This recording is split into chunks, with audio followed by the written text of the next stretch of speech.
7강부터 시작합니다. 7강 사탄입니다. 이 사탄에 대해서 성경은 분명하고 선명하게 기록하고 있습니다. 큰 용, 또 내지는 옛뱀이라고 기록했고요. 한마디로 사단은 어떤 존재냐라고 할 때 타락한 천사입니다. 계시록 28장 12절에 15절에 보니까 인자야 두로 왕을 위하여 슬픈 노래를 지어 그에게 이르기를 주 여호와의 말씀에 너는 완전한 도장이었고 지혜가 충족하며 온전히 아름다웠도다 라고 되어 있습니다. 완전한 도장이었다라고 되어 있어요. 완전한 모델이란 말이죠. 그러니까 완전했대, 퍼펙트라 그랬어요. 이 능력이 뛰어나다는 거죠. 그 지혜가 충족하고 온전히 아름다웠어요. 사실 어느 정도인지는 우리가 감안할 수 없을 만큼 능력이 뛰어나고 온전했고 완전했어요. 이게 사단입니다. 이게 타락했으니 갖고 있는 능력이 얼마나 뛰어나겠습니까? 감히 예수님을 공격할 만큼 또 사단이 그만큼 능력이 뛰어나다는 이야기죠. 거기 보니까 13절에 네가 옛적에 하나님의 동산 에덴에 있어서 각종 보석꽃, 홍보석과 항보석과 금강석과 황옥과 홍만호와 창옥과 청보석과 남보석과 홍옥과 황금으로 단장하였으며 네가 지음 받는 날에 너를 위하여 소고와 비파가 준비되었도다. 그러니까 이것으로 추측해 볼 때 음악을, 특별히 찬양을 담당했던 천사가 아니겠는가. 그래서 사실은 전 세계 음악하는 사람들이 복음 알지 못하면 많은 영적 문제로 시달릴 수밖에 없는 게 이런 것 때문입니다. 분명히 찬양은 굉장한 비밀이 있습니다.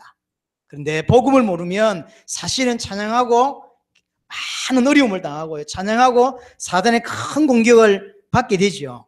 14절에 너는 기름 부음을 받고 지키는 그룹이었다라고 되어 있어요. 기름 부음이란 단어는 함부로 쓰는 단어가 아닙니다. 그리스도에게 쓰는 단어인데 사단에게 썼어요.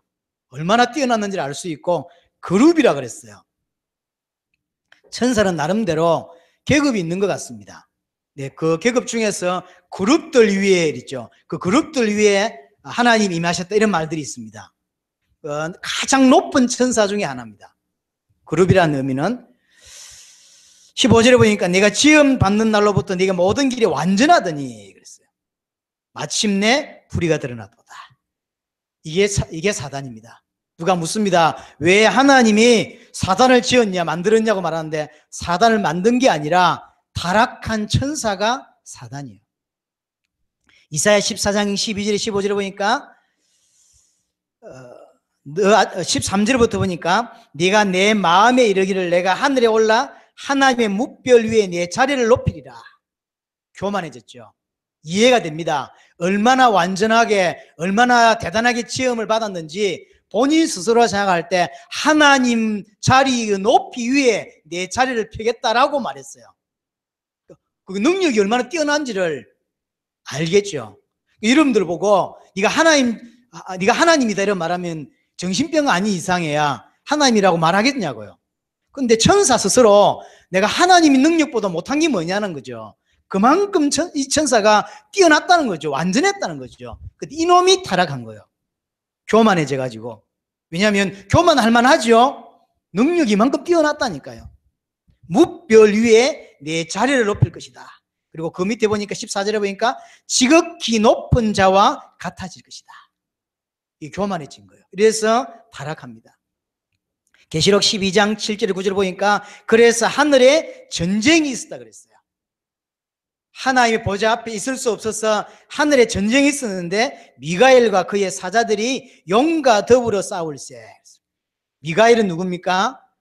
천사들 중에서 천사장이라고 되어 있습니다. 그러니까 굉장히 천사들 중에서는 어느에 속하는 군대 장관이라고 볼 수 있죠.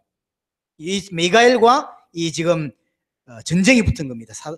이게 타락한 천사, 교만한 천사하고 결국 9절에 보니까 8절에 보니까 이기지 못하여 다시 하늘에서 그들이 있을 곳을 얻지 못한지라 큰 용이 내어 쫓기니 옛뱀 곧 마귀라고도 하고 사탄이라고도 하며 온 천하를 깨는 자라. 그가 땅으로 내쫓기니 그 사자들도 그와 함께 내쫓기니라. 이게 사단입니다. 옛뱀, 큰 용, 마귀라고도 하고 사탄이라고도 하는데 온 천하를 깨는 자입니다. 이게 지금 어디로 왔냐면 에베소 2장 2절에 보니까 그때 너희는 그 가운데서 행하여 이 세상 풍조를 따르고 공중의 근세 잡은 자를 따랐으니. 여기 신학적 해석들이 많이 분분합니다만은 인간이 사는 세상과 하나님의 공간과 그 사이를 그냥 신학자들은 공중이라고 표현합니다. 그렇게 생각하시면 돼요. 그러니까 사람들이 살고 있고 하나님의 존재가 있는데 그 사이에를 공중이라고 생각합니다. 그러니까 세상 위에 지금 전체를 장악했다고 보시면 돼요. 공중의 근세를 사단이 장악한 겁니다. 이 사단이 어떤 자냐? 악한 자요. 요한복음 8장 44절에 너희는 너희 아비 마귀에게서 났으니 너희 아비의 욕심대로 너희도 행하고자 하느니라. 그는 처음부터 살인한 자요, 악한 자입니다. 살인한 자요, 진리가 그 속에 없으므로 진리에 서지 못하고 거짓을 말할 때마다 제 것으로 말하느니 이는 그가 거짓말장이요 거짓의 아비가 되었습니다. 악한 자입니다. 원래 능력이 뛰어나, 근데 이제 악하기까지 해. 이게 사단입니다. 요한일서 5장 19절에 보니까 온 세상은 악한 자 안에 처했다. 여러분들이 복음에 선명하고 분명하며 성령의 충만함을 받아야 할 이유가 이겁니다. 이 능력 많은 자가 이제 악하기까지 한데 이게 세상을 장악했어요. 온 세상이 이 악한 자 안에 딱 잡혀 있는 거예요. 그리고 여러분들이 복음이 약하면, 복음이 선명하지 않으면, 그게 성령 충만함을 받지 못하면 이길 수 있겠냐는 거예요. 능력이 뛰어난 놈이 악하기까지 했으니 모자란 놈이 악하면 모르겠는데 능력이 뛰어난 놈이 악하기까지 해. 근데 그게 세상을 장악했대. 근데 그 속에 우리는 살고 있어요. 우리가 어떻게 살아야 되겠냐고요. 복음이 선명하지 못하면 100% 당할 수밖에 없고, 왜냐하면 생각을 해보세요. 지금까지 우리 비슷한 사람을 사단은 엄청 만나봤습니다. 수천 년 동안 우리 같은 사람 만났다니까요. 어떻게 공격하면 무너지는지 잘 알고 있다니까요. 얼굴만 봐도 압니다. 그렇죠? 얼굴만 봐도 저는 어떻게 무너뜨리면 좋은지를 잘 압니다. 시시때때로 정확한 타이밍에 딱딱 공격하는 거예요. 그렇죠? 그래서 사실은 교회 다니면서 선명한 복음이 딱 계시되지 못하고 가슴에 부딪히지 않으면 분명히 복음을 가지고도 사실은 무너질 수밖에 없는 게 현실입니다. 능력이 많아. 근데 악해. 근데 그게 지금 내 앞에 떡 서 있어. 어찌해야 되겠냐고요. 계시록 12장 9절에 보니까 옛 뱀 곧 마귀라고도 하고 사탄이라고도 하며 온 천하를 깬다니까요. 온 천하를. 이게 3번에 보니까 세상 임금이요. 이 단어의 의미가 있습니다. 왜 세상 임금이고 세상 신이겠습니까? 이 세상을 장악했다니까요. 실질적으로 원래 주인은 하나님인데 실질적인 주인은 이 사단인 거예요, 지금. 요한복음 12장 31절에 보니까 이 세상의 임금이 그랬거든요. 이 세상을 장악했다니까. 요한복음 16장 11절에 이 세상 임금이라 했고, 고린도후서 4장 4절에도 그 중에 이 세상의 신이 그랬어요. 이 땅의 신이고 이 땅의 임금이래. 이놈이 악해요. 이놈이 능력이 많아요. 그러니 교회를 지금 보세요. 교회를 얼마나 변절시켜 놨습니까? 복음을 얼마나 변절시켜 놨고, 그래서 교회 다니면서 많은 사람들이 멸망받도록 만들어 놨다니까요. 멸망받으면서 왜 받는지도 모른다니까요. 고통을 당하면서 왜 고통받는 줄도 몰라요. 이렇게 사단이 만들어 놨어요. 마태복음 4장 8절에서 9절에 보니까 예수님께 감히 와서 하면서 하는 일 9절에 보세요. 만일 내게 엎드려 경배하면 이 모든 것을 네게 주겠다는 거예요. 이게 원래 지 겁니까? 아니란 말이에요. 그런데 지금 어떤 부분이냐면 세상을 자기가 장악해 있다는 거지. 누가복음 4장 6절 한번 참고하시기 바랍니다. 나중에 뭐라고 되어 있냐면 내게 넘겨준 것이라 그랬어요. 실질적으로 이 세상을 사단이 주인 노릇하고 있는 거예요. 내게 넘겨준 것이므로 내 마음대로 하겠다는 거예요. 우리는 이 가운데 살고 있습니다. 히브리서 2장 14절에 보니까 죽음의 세력을 잡았다 그랬어요. 이게 사단입니다. 이놈이 엄청 머리가 좋아요. 완전했다 그랬어요. 태권도 5단짜리가 타락하면 태권도는 그대로 남아 있습니다. 태권도까지 없어지는 게 아니에요. 그러니 엄청 머리가 좋아요. 엄청 똑똑한 거요. 그리고 하나님이 된다고 생각할 만큼 원래 뛰어났던 자예요. 이놈이 인간을 멸망시키려고 하는 거예요. 요한복음 10장 10절에 도둑이 오는 것은 도둑질하고 죽이고 멸망시키는 것뿐이요. 그럼 인간에게 뭔 짓을 하냐면 멸망시키는 거라니까요. 어떤 방법을 통해서도 인간을 멸망시키는 거예요. 에베소 6장 10절에 20절에 보니까 11절에 특별히 관계를 쓴다 그랬죠. 관계를. 그리고 13절에는 보면 결국은 넘어지게 하는 거예요. 이 사람이 어떻게 하면 넘어지는지를 잘 알고 있다니까요. 여자 문제를 터뜨리면 되는 것이지, 돈을 주면 되는 것인지, 아니면 가난하게 하면 되는 것인지, 아니면 질병을 주면 되는 것인지, 아니면 이상한 남편을 만나면 되는 것인지를 잘 알고 있다가 딱딱 만나게 해준다니까. 그래서 결국은 진짜 복음을 붙잡지 못하고 다른 데 헤매이다가 무너지게 만드는 게 사단입니다. 누구보다 잘 알고 있습니다. 그래서 넘어지게 해요. 특별히 좀 승부욕이 강한 사람은 성공하기 위해서 인생을 바친다니까요. 그래서 뒤도 돌아보지 않고 30년을 뛰었는데 다 행한 후에 넘어지게 하려 함이라고 했어요. 다 성공해놓고 무너진다니까요. 그렇죠? 그렇게 만든다니까요. 그래서 만약에 부모님이 야 그래도 예수 믿어야 된다, 야 교회 가야 된다고 할 때 해놓고 가겠다는 거지. 내 성공시켜놓고 엄마 따라 교회 가겠다는 거예요. 성공시키고 넘어뜨려 버리는 거예요.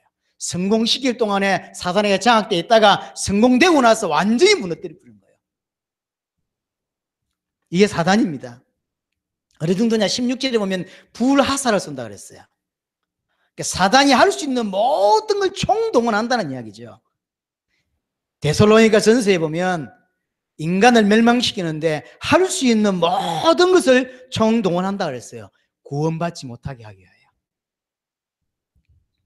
어떨 때는 고린도후서 11장 14절에 15절 보니까 강맹의 천사로 가정한다 그랬어요. 그래서 꼭 좋은 게 아닙니다. 꼭 나쁜 게 아니라니까요.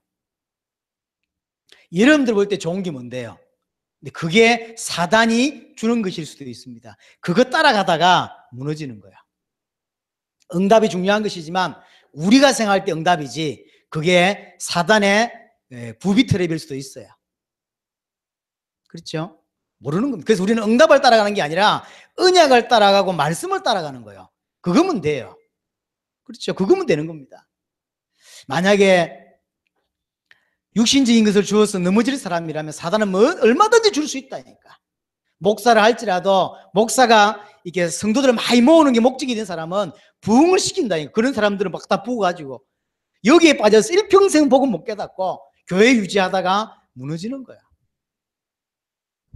베드로전서 5장 8절에 근신하라 깨어라 대적마귀가 우는 사자같이 어떤 자에게는 강명의 천사로 어떤 자에게는 우는 사자같이 아주 강력하게 합니다. 계시록 2장 9절에는 사단의 해당이라고 그랬어요. 사단이 조직을 가지고 있다니까. 이 지역을 무너뜨리려고 하는 조직이 있고 이 교회를 무너뜨리려고 하는 조직이 있다니까요. 조직적으로 무너뜨리는 거예요. 우리가 정확한 복음이 없으면 정확하게 성경을 통해서 이런 부분에 정확하게 알지 못하면 100% 실패할 수밖에 없게 되어 있습니다. 마가복음 4장 15절에 보니까 말씀 비유를 드렸죠.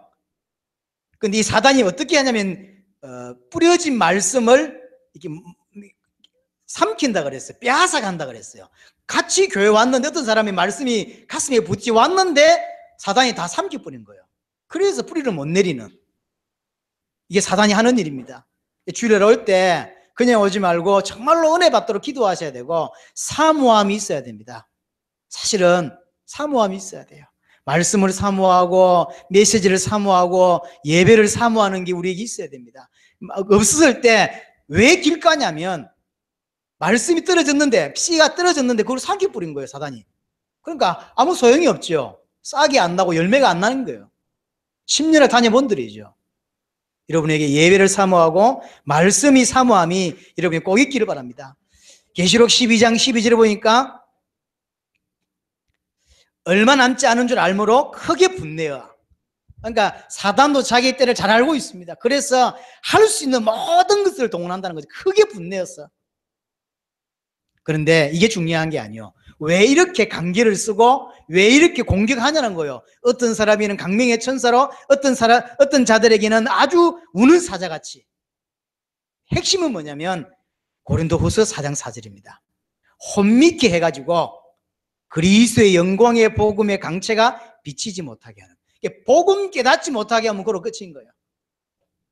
복음 깨닫지만 못하면 되는 거. 그래서 공격도 하고, 그래서 해유도 하고, 그래서 강매의 천사로 나타나기도 하는 거예요.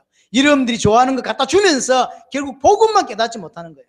어떤 사람 감정에 휘말려서, 미움이라든지 이런 상처라든지 감정에 휘말려서 복음 붙잡지 못하도록, 복음 붙잡는 날 모든 걸 뛰어넘게 되거든요. 감정을 뛰어넘고 상황을 뛰어넘고 모든 산을 다 뛰어넘는다고. 그러니까 복음만 깨닫지 못하게 하는 거예요. 우리 핍박을 받았다 내지는 뭐 이런 게 중요한 게 아닙니다. 결과적으로는 복음 깨닫지 못하게 하는 거예요. 복음 깨닫는 것처럼 보인 사람들이 중요한 사건이 생겼을 때 결국 넘어서지 못하는 이유가 뭐냐면 이런 것 때문입니다. 복음이 희미하면 결국 다 걸리는 거예요. 이 사단을 멸할 수 있는 유일한 분이 예수 그리스도입니다. 어째서 그러냐? 예수 그리스도는 참된 왕이시기 때문에 그렇습니다. 참된 왕 되신 그리스도가 오셔서 사단의 문제를 해결하신 것입니다. 창세기 3장 15절에 여자의 후손이 와서 뱀의 머리를 상하게 할 것이라고 말했고, 요한일서 3장 8절에 죄를 짓는 자는 마귀에게 속하는데 마귀는 처음부터 범죄함이니라. 하나님의 아들이 나타나신 것은 마귀의 일을 멸하려 하십니다.